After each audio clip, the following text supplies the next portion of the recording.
Hi, everybody. So, welcome to the Teens Behind the Scenes webinar series. And my name is Leanne Dempsey. Teens Behind the Scenes is a program of the National Theater Foundation dedicated to providing teens in the Washington, D.C. area with access to Broadway touring productions and professional insight into performing arts careers. In this series, we interview emerging and leading theater professionals to learn more about what they do, how they do it, and how they got to where they are now. So joining me today is Caleen Sinnette Jennings. Hello, how are you? I'm well. How are you, Leanne? I'm doing absolutely lovely. Well, I would love to introduce our audience to you just by reading your bio. And then everyone, we're going to jump in and learn a lot more about Caleen in just a moment. So, Caleen Sinnette Jennings is professor of theater at emerita. She joined the faculty in 1989, directed for the main stage, and taught 13 different courses in theater and general education programs. In 2003, she received American University's Scholar Teacher of the Year Award. In 2016, she became the founding chair of the President's Council on Diversity and Inclusion, and in 2018, she received the university's inaugural award for excellence in diversity, equity, and inclusion. During her tenure at AU, she was director of the Musical Theater Program and chair of the Department of Performing Arts. She has been a faculty member of the Folger Shakespeare Library's Teaching Shakespeare Institute since 1994. Dramatic Publishing Company has published 8 of her plays: Elsewhere and Elsinore, The Unseen Woman of, Ins and Outs, Playing Juliet, Casting Othello, Free Like Briar Rabbit, Sunday Dinner, Chem Mystery, A Lunchline, and Same But Different. Her play Uncovered is published in the Lane Shingold anthology Shorter, Faster, Funnier, and her play. And her play, Class Ass, is published in 5 anthologies.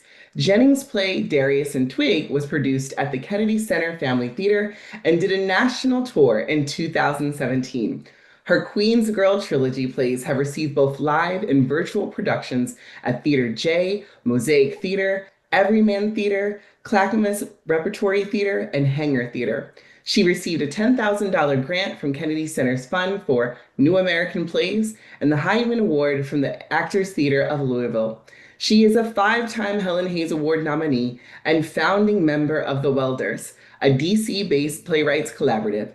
She retired from AU in spring 2020. And everyone, please welcome Caleen Jennings. Thank you. Hello. Thank you. Awesome. That is, first of all, that's already an amazing bio. We could be done. We could be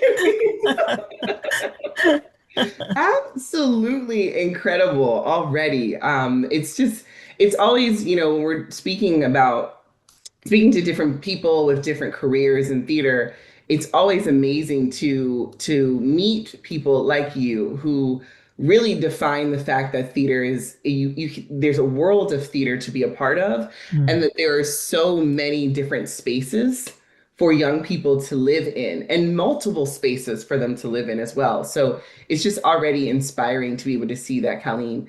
But to start, could you just tell us a bit about your journey into the world of theater? Well, the irony is that I was extraordinarily shy. So the Wow. first time I ever saw a theater performance, I was over the moon, but very quiet about it. Nobody knew. I was a fifth grader at a public school in Queens. Yes. And they invited a company to perform. I can see it in my mind's eye if I close my eyes. I think they did a series of fairy tales. Mhm. I was just so excited, and I knew that I wanted to do that. Yeah. But again, not only was I shy, but I was a good girl. I always did my homework. I always got A's. And Yes. it just seemed like a dream that was impossible. Mhm. The next moment, I wrote poetry. I was a big reader. That was another thing that I would say contributed to my development. But the thought of performing, I guess, sort of next came to me when I saw Ruby Dee Mm. perform in King Lear. She was Wow. Cordelia in King Lear. Wow. And as soon as she walked out on that stage, I said, "Oh my God, I want to do that. I want to do that." Mhm. And then I guess the third time's a charm in eighth grade, because my parents, we didn't go to theater. That was the farthest thing sort of from our mind. Yeah. And the next time I saw theater was in eighth grade. Our class went to see Gloria Foster in a Mm. play in the village, and it was about the young students that integrated the high schools in the South. Wow. And the performers were just so amazing. Again, I said, I want to do that. There Mm. was really a beating in my heart. Um, when I got to high school, was the first time I was cast in a play. Yeah. And I was so shy that my friends literally carried me from the library into the audition because I was not going to audition, but they carried me in. And then when I got to college, I sort of again put it off my mind. I didn't feel I had the right kind of personality to be an actor. I'd Hmm. always seen, actors being very flamboyant and and Yeah. I was not that. Yeah. And so I got to college. I loved literature. I loved English. I said, okay, I'll just be an English teacher. But I said, I'll just take a class. I'll just see what it's like. There's no harm done. Hmm. Get to my first class, and Mm. the teacher was very intimidating. Everybody was trembling. This was Yeah. Bennington College, 1968. I was one of two black girls in the class. There were about 20 Wow. of us, all women. And he was calling people one at a time, two at a time, to come up and do these improvs. And of course, we were all praying, please don't let me be next. Finally, I was called with another girl, and he said to me, "You're Batman, you're Daisy, and Batman, you're in a room that's about to explode, and you have to get Daisy out of the room." Hmm. So I just started, Robin, Robin, I have you. I just jumped in and sort of played. Yeah. And afterwards, he asked the class, Mm. did you believe what Caleen was doing? Did you believe she was Batman? And people said, yes, yes. And he says, acting is believing. She Yeah. believed she was Batman. You believed she was Batman. And he Yeah. said, are you majoring after class? He asked to speak to me. He said, are you majoring in theater? I said, No, I think I'm majoring in English. He said, why'd you take this class? I said, well, I was kind of interested. He said, well, think about it for a while. Well, I ended up switching my major, became a theater major, living and breathing in theater. In fact, almost flunked out of my freshman year because of it, Wow. because I did it, 24/7. So, Yeah. so I always encourage people who are shy. And the first day of class, whenever I taught an acting class, I said, to those of you who are shy and whose Mm. stomachs are in knots right now, you should Mm. know that does not exclude you from the world of theater.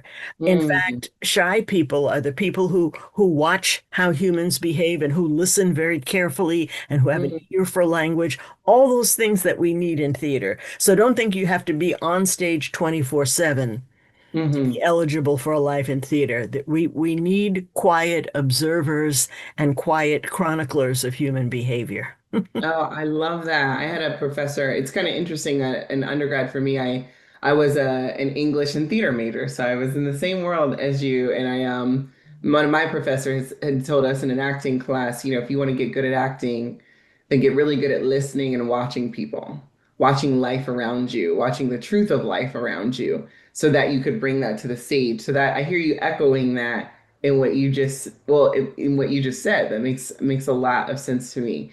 And so, Absolutely. so that was performing. That was the actor in you. And Absolutely. so, That's how I entered theater, was as an actor. yeah. And where does the, when we're looking at college, Caleen, what is that advice that you wish you had received? Yes, and it's less so now than it was back in the 60s, but in the 60s you Mhm. had your lane. You were either an actor, Mhm. a playwright, or a director, and Yeah. you didn't cross those boundaries.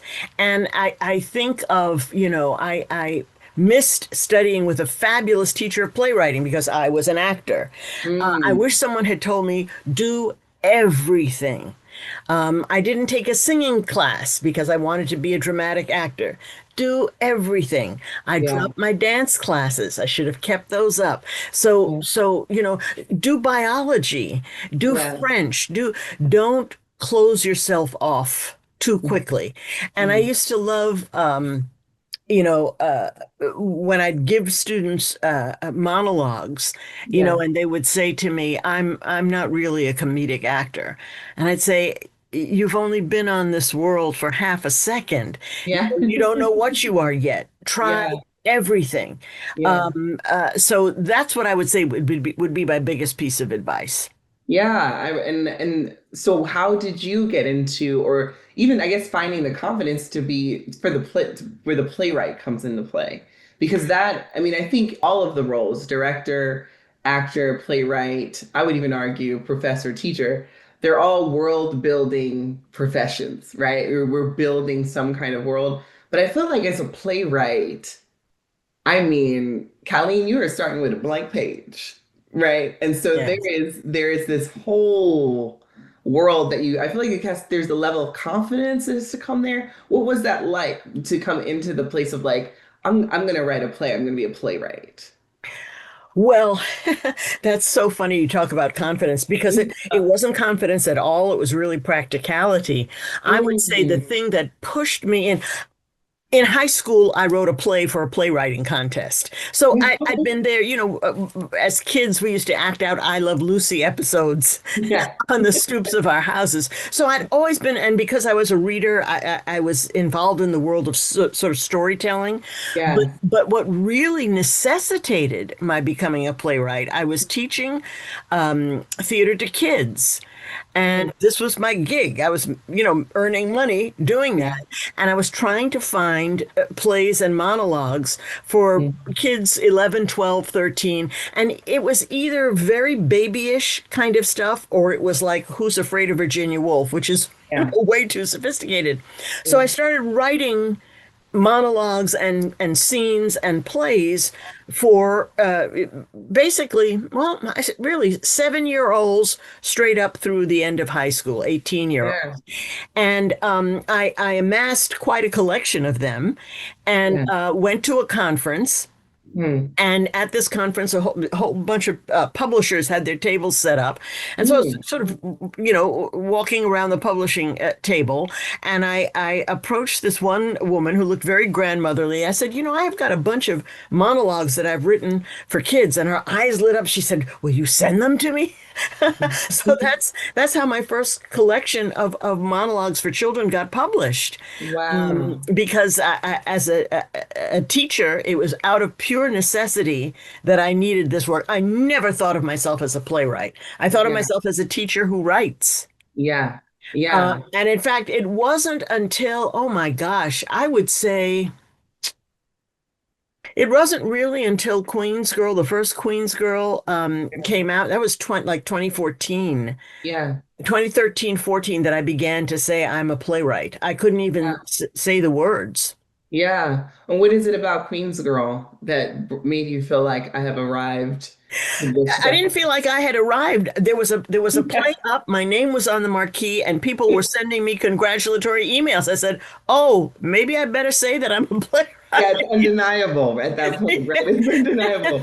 Yes, Yeah. because I hold playwrights in such high esteem. In fact, as I'm talking to you now, off to the right of me is a picture of August Wilson. I kept keep Yeah. this picture up there to remind myself that's a playwright. And Mm. the main thing about Wilson that I keep so close to heart is he worked. He stood up. First of all, he had a desk that was chest high, and he Yeah. wrote by hand. And Yeah. he just had a work ethic that wouldn't quit.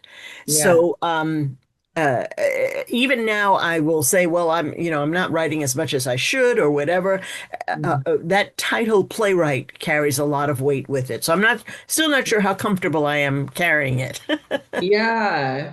Well, let's talk about Queen's Girl because I think Queen's Girl, it's a trilogy, right, is pretty impactful in the sense that, when especially for me in the DC area, to be honest, being introduced to you, I heard Queen's Girl, I was like, oh, I know the Queen's Girl trilogy. And so it's kind of really cool to be able to put the two together and actually meet you in e-person, right, Yes. online. But I'd love to talk a little bit about that. What inspired you to tell that story? I mean, you just mentioned earlier that you're from Queens. So I'm wondering if we have a connection there. And, what was the process of you even bringing that to life? What inspired that with the Queen's Girl trilogy specifically?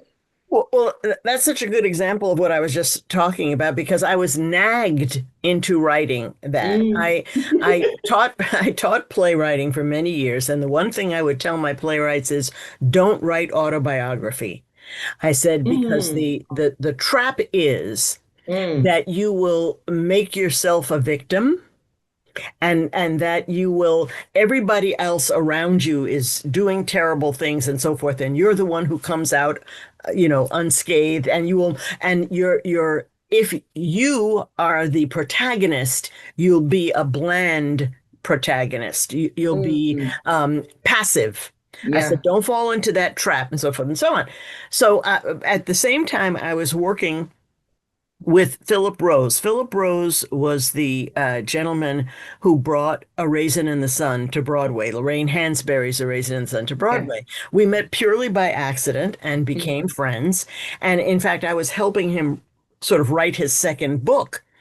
Mm. And, as we got to know each other, as he got to hear more of my story, he said, you need to write a play about yourself. I said, oh, that's the last thing I would do. I said, first of all, who would be interested? And, I've never written autobiography. And Philip, to show you how determined he was, when he met Lorraine Hansberry, he was they would go to the theater together and sort of hang out together and so forth. Yeah. And she was very frustrated. She says, I'm writing plays and no one will ever produce them. He said, well, it seems to me you're writing plays about people that you don't know. Why don't you write your story? Mm. And so he said about 3 weeks after saying that to her, she invited him and Sidney Poitier Yeah. to her apartment and read aloud the first draft of A Raisin in the Sun. Wow. And he Mm. said he and Sydney were just bowled over by it. And he said he couldn't sleep that night. He was just so stunned by it. And he made up his mind. He says, I'm going to produce this play. Mhm. So he called her at 8 in the morning and he says, Lorraine, I can't sleep. I said, I'm going to produce your play. And she said, I don't care what you're going to do. Don't ever call me at 8 o'clock in the morning again.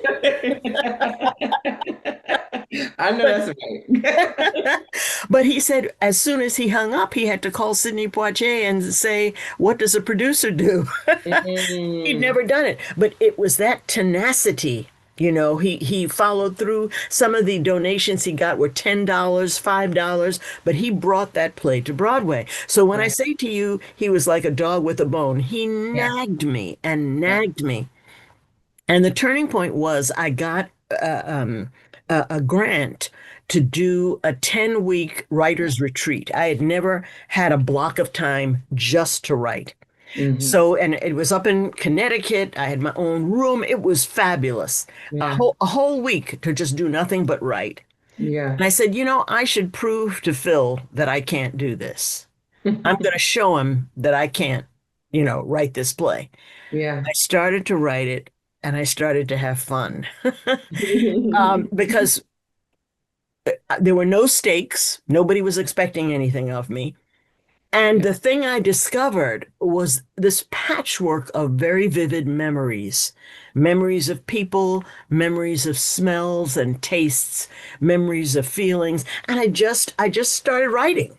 Yeah. So that's what I tell people all the time now. And my favorite workshop to do is, getting started on your memoirs. Because I say, Yeah. just sit down and start writing. What's the taste that you remember from your childhood? For me, it Yeah. was a creamsicle. And I Mm. started from there, how it felt to sit on my stoop and eat a creamsicle.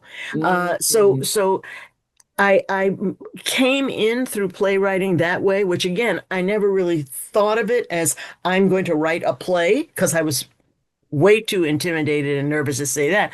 But I said, Yeah. I'm gonna show that I can't. Yeah. Yeah. And I think, what is your perspective then, Colleen, of like you said earlier, that there's, everyone kind of had their, has their lane. And I think even if that's not necessarily the case in reality in 2025, I think it can be the case in someone's mind of like, Yes, I cannot, how could I be a director? How could I yes. be a playwright? Like, so what is it that you're saying to yourself that there's something that you're able to give yourself permission to be able to lean into? I could be a director, or I might be able to prove someone I can't write the play, and then I end up having. What is that permission that you're giving yourself to be able to do that? Well, I think permission certainly, but I don't even think I was brave enough to think that I was giving myself permission. Ah, It's a kind of lowering the stakes so that what mm, could it hurt? yes. It's more Why like, not? who's gonna, you're not being paid. This is not, Yeah. so nobody's spending money on you. Yeah. This is something you do, for yourself, Yeah. as a lark. Yeah. I tell playwrights, have some potato chips and soda and stuff, so that you look forward to. It's just you're sitting at the computer munching, and Yeah. just throwing out things. Don't think about structure. Don't think about style. Don't Mm, think about the audience. Don't think about who's going to direct this. None of yeah. that stuff. You're just sitting putting words on paper. Yeah. And the great thing is that there are wonderful books that Mhm. have exercises that have ways of sort of easing you into the process. I've got a whole list of books which I can send you if you want to Oh, yes, post. please But do. but Please do. books that are really like, come on, let's have some fun rather than, oh, you think you're going to be a playwright kind of thing. Yeah. Um, so I urge people to just, do those exercises. Think of it as exercises. Don't worry about plot, how it's gonna, the beginning, middle, and end. You can't know any of that stuff when you start. Yeah. Even if you start in the middle of a sentence, that's Hmm. a start. Yeah. Yeah. That's incredible. And I think I love that the thought that you're giving of like lowering the stakes, like let it be fun, let it be a time that you're looking forward to. Don't get to the end before you've even started the beginning, you know? Absolutely, Yeah. absolutely. Yeah. I'm And really, and really and what I tell playwrights is whatever draft you're working on your computer on a Monday, when you come back to your computer on Tuesday, don't even look at that draft. Just start a Mhm. whole new file till you Yeah. end up with like 15, 16 files that then you can sort of print out and lay out on a table and see, oh, what have I got? It's almost like a puzzle, Yes. you Yes. know? That, Uh, yeah, that makes a lot of sense to me. And then when you're building this puzzle, are there specific elements to you that make up a compelling story for you? Like the one of the tips that you just gave that I thought was really compelling for playwrights was, avoiding the trap of making yourself the protagonist, right? Are there other things that you feel like are kind of rules of thumb that you would go by for a young playwright to follow if they were trying to write? yeah, I would say write the things that you're curious about yourself. Mm. Write the things that makes your armpits sweat. If I say to my playwrights, if you're waking up in the middle of the night thinking, "Oh my gosh, should I write this?" You're on the right track. Mm. A reminder that you shouldn't, and you don't have to show this to anybody.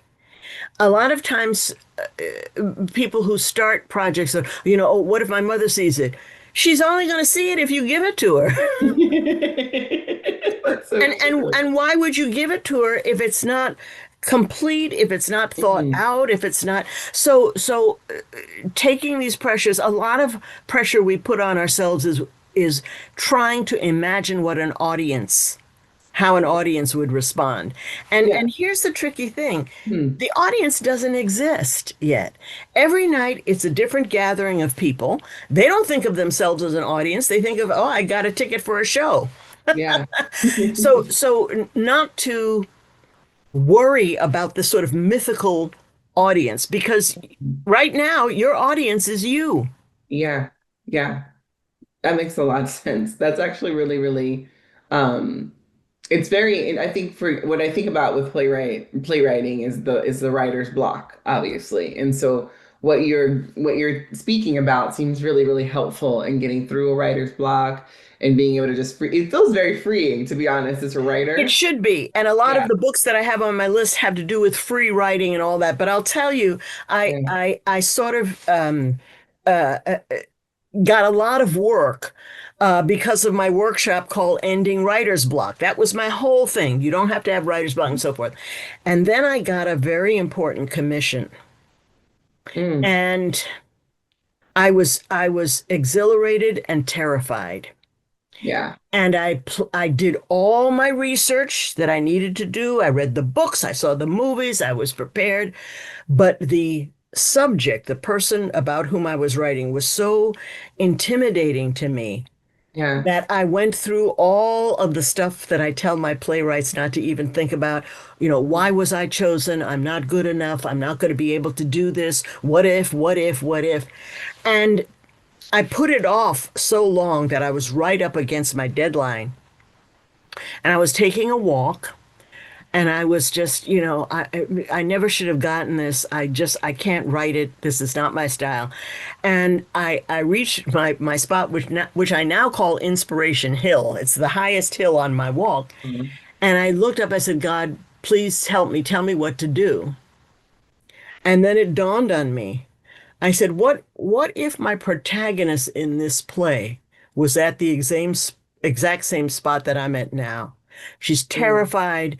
She doesn't know what to do. She's against a deadline. She's made Mm. a mess. And suddenly I raced home and I started writing and I wrote straight for a week and finished it Mm. because I allowed myself and my protagonist to have the exact same experience. Yeah. And I stopped worrying because it's not that I stopped worrying, is that I replaced that worry with a path that enabled me to connect viscerally Yeah. with the character in my play. So I got a lot more humility than when people would say to me, I'm blocked. I used to Yeah. say, there's no such thing as a block. No, there is a real a real Yeah. block. There really is such a Yeah. thing. But Yeah. here are sort of strategies and ways to think about it. Yeah. And if you're thinking about all those resources that in regards to writing and those different prompts, do you have a favorite prompt that you can remember? Well, I'll tell you the times that I've been under pressure for a deadline. Mhm. And here's the other thing for young playwrights to know. It doesn't get better no matter how many plays you've written.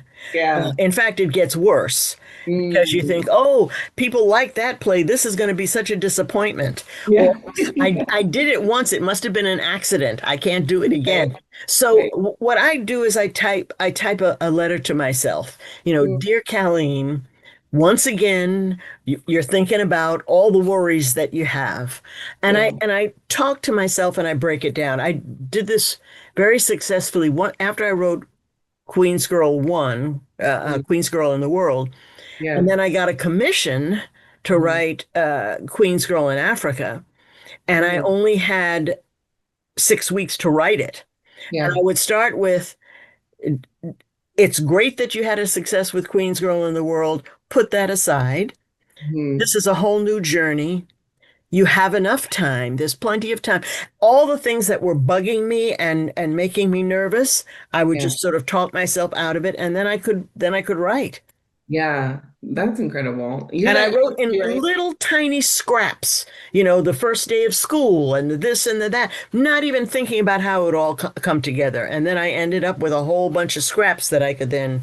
Then yeah, I mean that's one of the things I notice as a dramaturg and working with playwrights, is that the part that I really enjoy is the puzzling, Yes. and helping playwrights be able to build those worlds and understand the flexibility of those worlds because they created them. So finding where the moments need to be or where we can earn a moment a little differently if it's placed here and really understanding like the mechanics of the storytelling. So that's very, very I'm going to say freeing again. It's very freeing and I hope a young person who's aspiring to be a playwright is definitely listening in and feeling encouraged.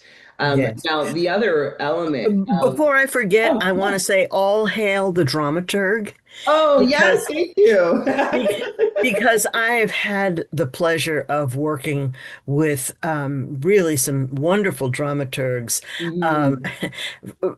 for the third play in the trilogy. And again, now I was feeling even more anxious because I had two pieces of the two plays that were very well received, and Yes, now this was the third play. yes. So I did a first draft, very nervous first draft. And my dramaturg said, I don't know, Caleen, I'm just not feeling her. It doesn't feel Mhm. like it. And I was I was devastated. Yeah. She said, I need more of a commitment. So I went back and I worked on it. But she's friendly enough with me. We're friendly enough for me to say, boy, you drove a dagger right into my heart. She said, here's the irony. After I left you, I went back to the university and I taught my course Yeah. about dramaturgy, and I was telling my students, you have to be careful how you speak to playwrights. You have to, and it hit her. She said, "Oh my God, what did I just say to Kelly?" But it was the kick in the butt that I needed. Mm. So I think the art of the dramaturg is that he or she is already a master of how a story unfolds, Mm.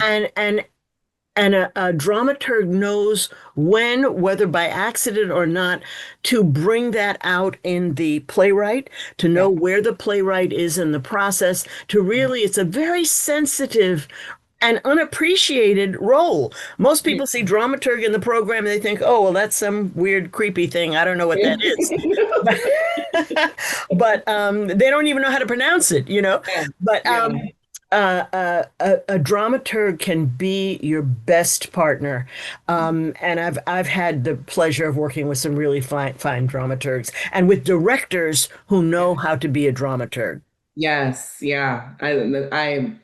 Yes, that's what I was saying. I totally agree. And I think that actually leads me, you were just speaking about professors and your professorship as well of being another hat that you wear is that of obviously of teacher. And have had a long career in teaching the next generation. And one of those things that I've noticed is that there's a very heavy career in the DC theater area. I mean, for your life. And so I'm curious, teens behind the scenes, we are very much, aiming to inspire the next generation. And I'm just curious about from your perspective, what are some of the most exciting opportunities that you've come across or you feel that are available for young people in the DC area where you've taught young people who are going into the theater industry? What is it about DC that's kept you in the area? Well, DC is a very generous theater community, and in fact, even actors who have come to or actors and directors and playwrights who've come to the DC area to have their work performed have commented on the fact that it's a community. People Yeah. are very helpful to one another. You don't find the kind of cutthroat competitiveness. I mean, theaters help each other out. They exchange props. Yeah. If you direct in one theater, you can direct in any theater. There are some cities where if you direct in one theater, you can't direct anywhere else. And Oh, people are, wow. people are very protective and very sort of close-minded about who they are and what they do. Yeah. I credit it with the number of universities that are here and the Mm. number of college students who come out Yes. all fired up and creative and ready to go, and Yeah. with the professors who are also professionals Yes. Yes. because That's a really good observation, Colleen, actually. Yeah. You're right. yeah, because there's a way that I know most of the professors who teach playwriting and even who teach acting, and Mhm. there's a kind of a love for teaching and Mhm. a desire for our students to do well. And Yeah. you'd say, gee, doesn't every teacher have that? No. Every now and then you'll run into a theater teacher who is still a wannabe, who becomes jealous of a student's creativity and talent and so forth, and who doesn't know how to facilitate the growth of a student. Mhm. But I love my colleagues here who teach theater, and we're all about, you get this young person who's full of ideas and so forth. How can we launch that person? The other night I went to the folder and I saw four of my former students. It made me Wow. so thrilled. Two had just come off of a tour, another was auditioning, but that's my job, Yeah. to launch students. So I would say to the students who are listening to this, make sure you are working with people who are looking out for your interests. Mm. Um, it doesn't have to be like a, brother, sister, mommy, daddy kind of feeling. In fact, that's creepy. Yeah. But it should be Right. someone who is like your mentor, who has Yeah. suggestions for you, who Yeah. has solutions for the problems you may encounter, Yeah. who is eager and interested in reading your work, and who speaks the truth to Mhm. you about your work. Yeah. But I would say that's one of the reasons that this DC theater community is so wonderful. Yeah. Um, Now, I'm sorry, I've rambled and I've lost your question. Oh, no, you're Oh, fine. I about got you. opportunities? Yeah. Yes. So I would say to a student who's interested, first of all, take every theater class you can Yeah. and go to office hours. A Mm. lot of times students are shy, or they think it's too forward, or they think it's your teacher can't get to know your work and advocate for you if you never show up. Yeah. So set up an appointment. Ask your teacher, how did you get here? What were the steps you took, and so forth. In the DC community, Yeah. usher, go to every performance you can. Theaters here have a great student matinee Yeah. policy. Yeah. It's really important that you see as much theater as you can. Hang around in the lobby and shake hands with the actors and Mm. shake hands with the director. Go to the talkbacks. Yes. Please That's, do. I'm sorry.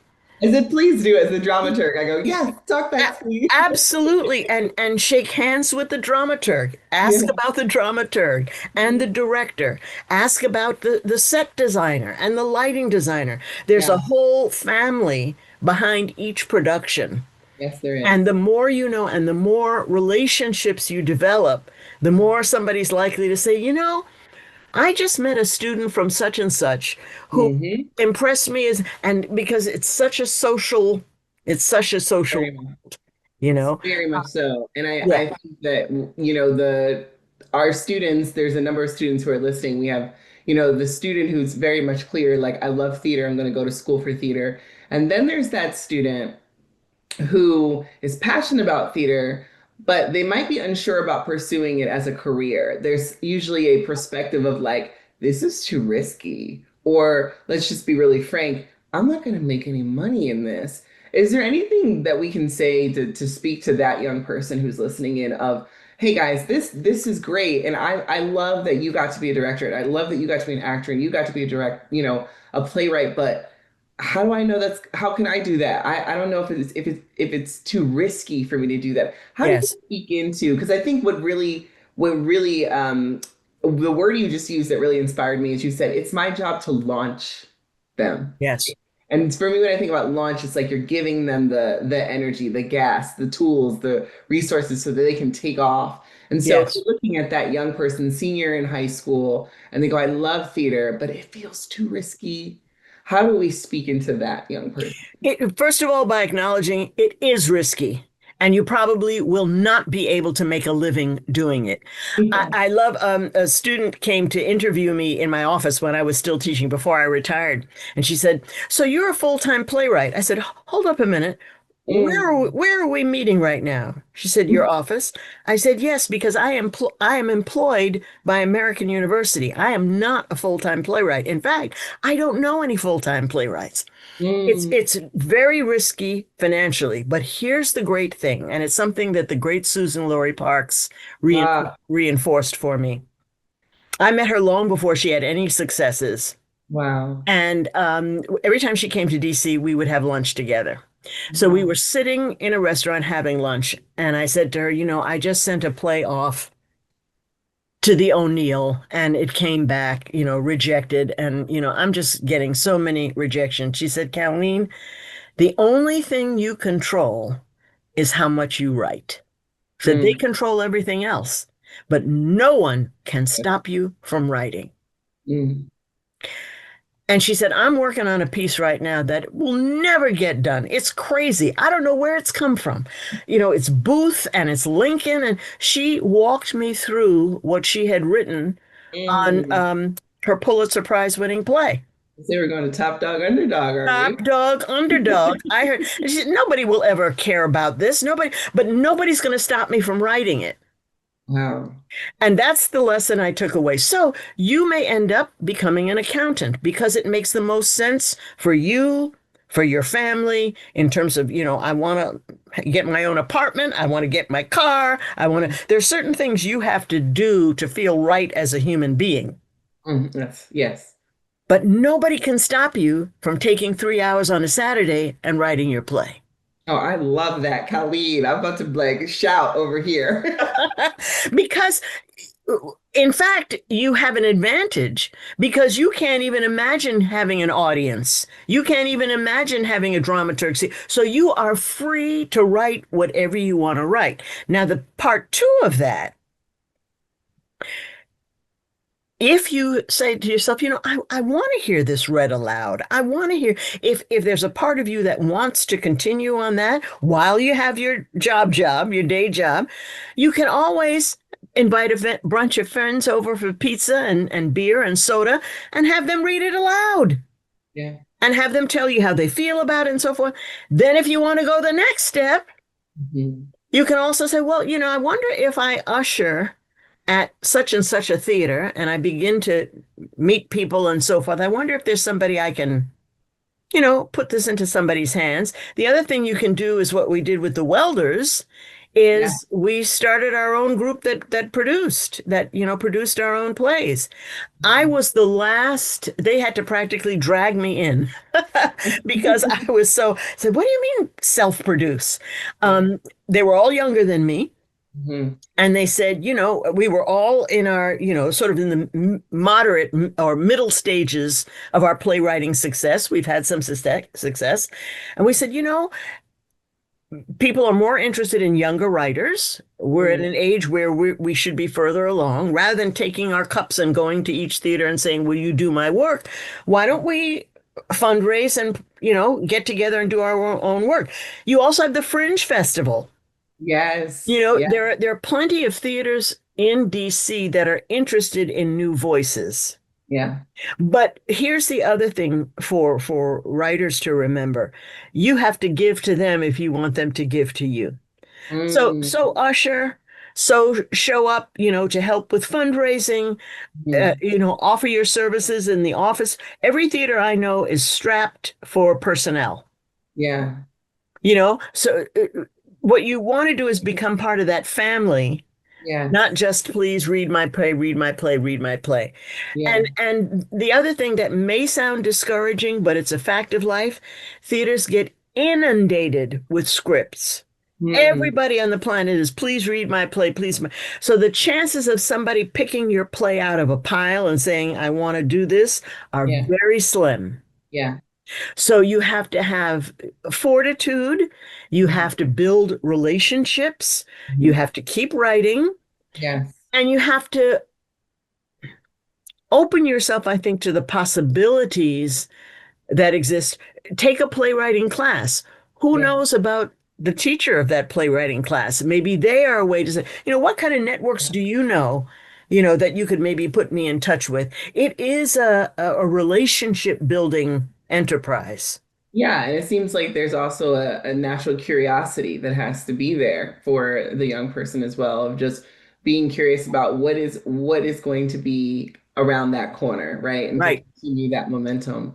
Wow. right. Well, I think we've had so many inspiring things said within this last hour or so, just hearing you and hearing about your story, Colleen. For with Teens Behind the Scenes, one of the things we love to do as we're entering the end of our conversation is kind of a quick fire, fun set of questions just to see where you are and what your preferences are. So I'd love to do a little bit of a quick fire with you now. Uh, Sure, I'm gonna hold on to my desk. all right. I know. Here we go. Right.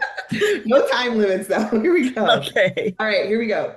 What's a play or musical that profoundly impacted you as a young person? So I would say the King Lear that I saw with Yeah. Ruby Yeah. Dee. Ruby Dee. Um, Amazing oh people. my gosh, and I'm forgetting. Gloria Foster was the actor's name. I'm Hmm. trying to remember the. It's about Daisy Bates and the students who integrated the high school. The title is escaping me now. I'll come back to that. Yeah. Was it That's you said one. the village? There was a musical called No Strings, Mm. and it was one of the early integrated musicals on Broadway, and Mm. just seeing a black woman in that role. I think it was Diane Carroll played the Wow. lead woman. Just seeing a black woman on stage, and then of course A Raisin in the Sun. That's the play that my acting teacher put in my hand Hmm. freshman year, Yeah. and Yeah.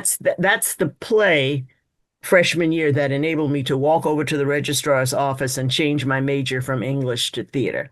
So, Wow. so those would be the plays. And then, that was in my younger life. And then August Wilson came along and Oh, knocked me over, bowled me oh, over. I So know. I'm always ready to be surprised and inspired. Oh, that's incredible. Yeah, August Wilson will change your life. Absolutely. My first Wilson play, I said, either I go home and write tonight or I'll never write again. What was your Because first Wilson play? I'm sorry, What was your first Wilson play that you saw? fences. Yeah, it's a lot of people's first.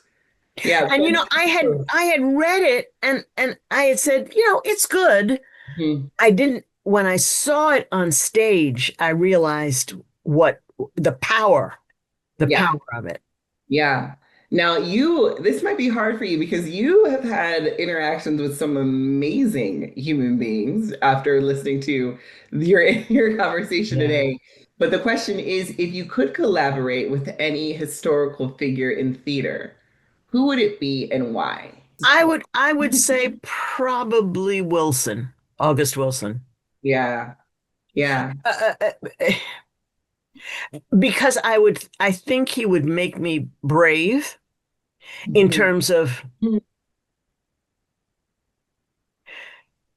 the depth to which he will go for a character. Mhm. He will, when I look at that, what is it, 2 or 3 page monologue in, oh gosh, his 70s play. Oh God, everything. Guitars? King Hedley. Headley. He Mm. got to the absolute core of that character, Vera, when she talks about why she doesn't want to have a baby Yes. and what can she do for a baby and so forth. That is such you're writing out of your gender. You're Yes. writing in a young woman's voice. Yeah.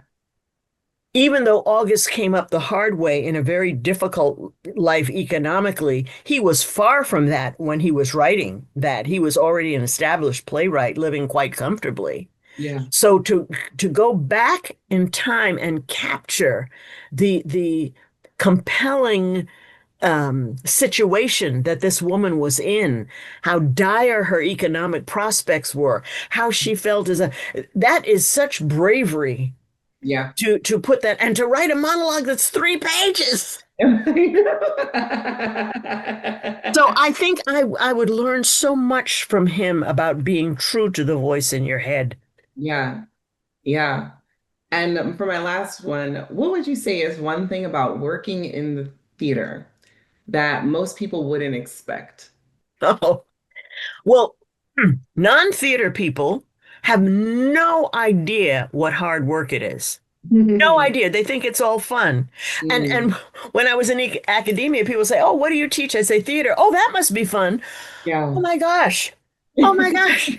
It's such hard work. I Yeah. would teach all day, then I'd be in rehearsal at night. I'd be directing at night. So I'd get to my desk maybe at 7 in the morning, prep my classes, teach my classes, have Yeah. dinner at my desk, then go into my rehearsal from 7 to 11.